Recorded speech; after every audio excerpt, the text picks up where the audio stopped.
أهلا وسهلا فيكم بقناتنا. وصفتنا لليوم من طرابلس عاصمة الشمال. حلاوة الرز بطعم ولا أروع.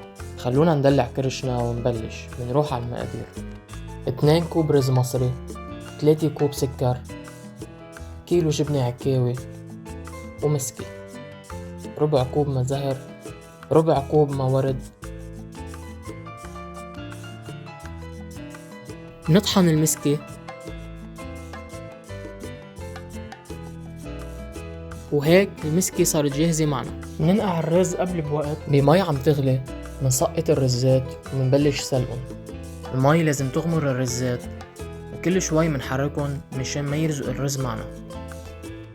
بدنا نسلق الرزات كتير منيح لحتى يخبص الرز، يعني ما نسلق الرز لحتى يستغيث. هيك الرز صار جاهز معنا.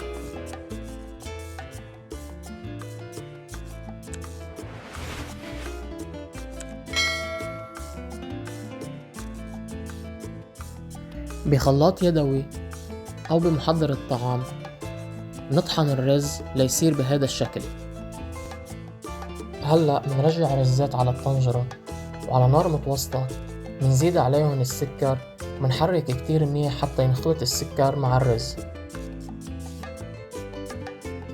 السكر حسب الرغبة، ممكن نقلل ممكن نزيد، بس هيك حلاوتها كانت كتير منيحة.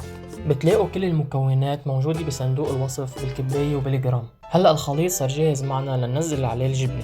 هلأ مننزل الجبنة على دفعات ومندلنا عم نحرك لتدوب الجبنة كتير منيح وتنخلط مع كل المكونات. أنا عم بستعمل جبنة عكاوي، لازم نحليها قبل الاستعمال. ممكن نستعمل أي نوع جبنة بتفضلوه، أو ممكن نخلط نوعين مع بعض مثل العكاوي والمجدولة أو العكاوي والشلل، بس أكيد لازم تكون محلية قبل.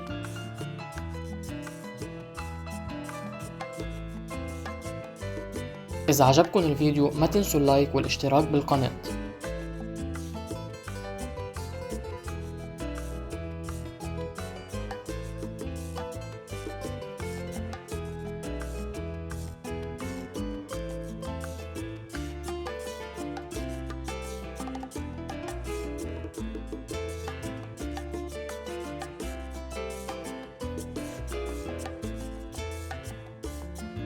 هلأ بعد ما صارت بهذا الشكل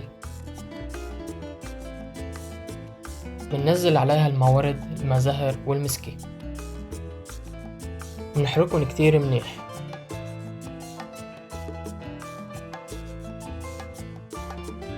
هلأ هيك حلاوة الرز صارت جاهزة معنا.